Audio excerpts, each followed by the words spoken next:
আচ্ছা, টাকা পয়সার চিন্তা করতে করতে কি আপনি একদম ক্লান্ত? ঋণের বোঝা, মাস শেষের টানাটানি এসব কি জীবনটাকে একেবারে অসহ্য করে তুলেছে? যদি উত্তরটা হ্যাঁ হয়, তাহলে আজকের এই আলোচনা কিন্তু আপনার জন্যে। প্রিয় বইপ্রেমী, মানি মাস্টারপিসে আপনাদের সবাইকে আরও একবার স্বাগতম।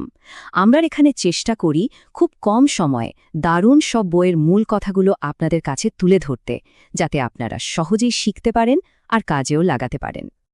আর আজকে আমরা এমন একটা বই নিয়ে কথা বলতে যাচ্ছি যেটা লিটারালি লক্ষ লক্ষ মানুষের টাকার সাথে সম্পর্কটাকেই বদলে দিয়েছে। বইটা হলো ডেভ রামসির লেখা দ্য টোটাল মানি মেকওভার। এই বইটাতে এমন কিছু দারুণ আর বাস্তবসম্মত শিক্ষা আছে যা শুধু জ্ঞান বাড়ায় না, বরং টাকা ম্যানেজ করার জন্য একটা সলিড, কার্যকরী প্ল্যান হাতে ধরিয়ে দেয়। তো চলুন আর দেরি না করে শুরু করা যাক। আচ্ছা, প্রথমেই একটা প্রশ্ন, বেশিরভাগ মানুষের ফাইন্যান্সিয়াল প্ল্যানগুলো ফেল করে কেন বলতে পারেন? বইটা বলছে সমস্যাটা কিন্তু আমাদের জ্ঞান বা তথ্যের অভাবে না, আসল সমস্যাটা লুকিয়ে আছে আমাদের নিজেদের মধ্যেই, আয়নার ওপারে থাকা মানুষটার কাছে। ডেভ র্যামসি বলছেন আর্থিক সাফল্যের ক্ষেত্রে এই সংখ্যাটা সবচেয়ে জরুরি, ৮০%। কিন্তু কিসের ৮০%? এই যে দেখুন, এটাই হলো পুরো বইটার মূল কথা। পার্সোনাল ফাইন্যান্স মানে ব্যক্তিগত অর্থ ব্যবস্থা, নাকি ৮০%ই হল আমাদের আচরণ বা বিহেভিয়ার, আর মাত্র ২০% হল জ্ঞান?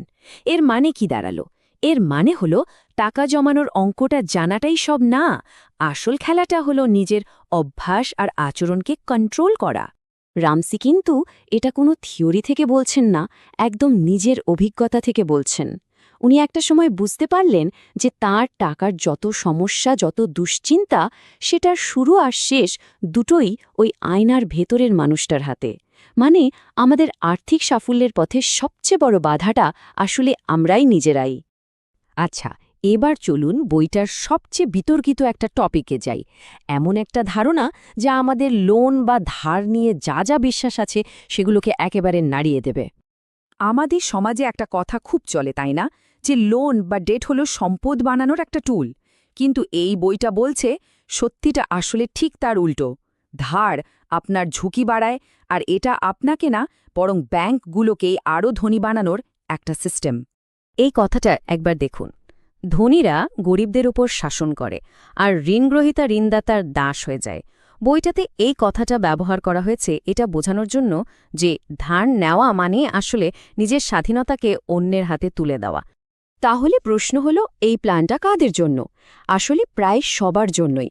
যারা নিজেদের আর্থিক অবস্থা নিয়ে হতাশ হয়ে পড়েছেন তাদের জন্য, যারা অনেক টাকা আয় করেন কিন্তু মাস শেষে দেখেন কিছুই জমাতে পারছেন না তাদের জন্য, যারা কেবল কেরিয়ার শুরু করছেন তাদের জন্য।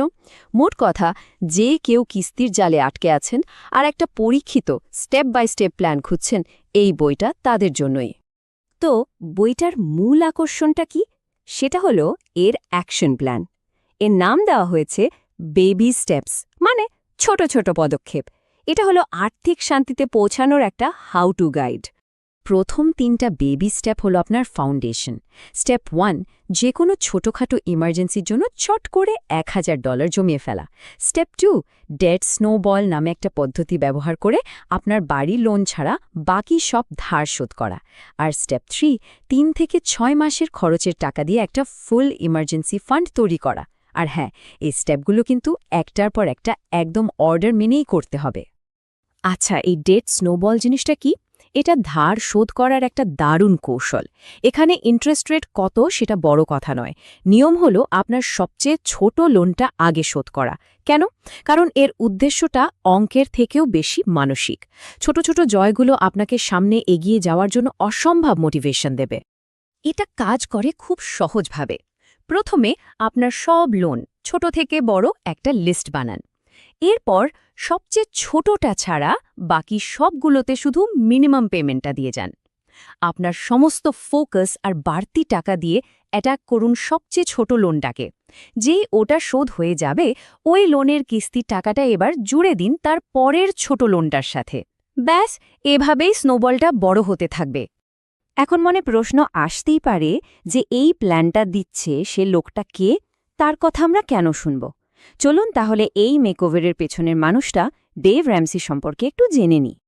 ডেভ র্যামসি শুধু একজন বেস্টসেলিং লেখক বা জনপ্রিয় রেডিও শোর হোস্টই নন। তার কথার সবচেয়ে বড় জোরটা হলো তিনি নিজে একবার সবকিছু হারিয়ে একেবারে দেউলিয়া হয়ে গিয়েছিলেন, আর তারপর ঠিক এই নিয়মগুলো মেনেই নিজের পায়ে দাঁড়িয়ে আবার মিলিয়নের হয়েছেন। মানে তার পরামর্শগুলো কোনো বই পড়া বিদ্যা নয়, পুরোটাই নিজের জীবনের কঠিন অভিজ্ঞতা থেকে পাওয়া।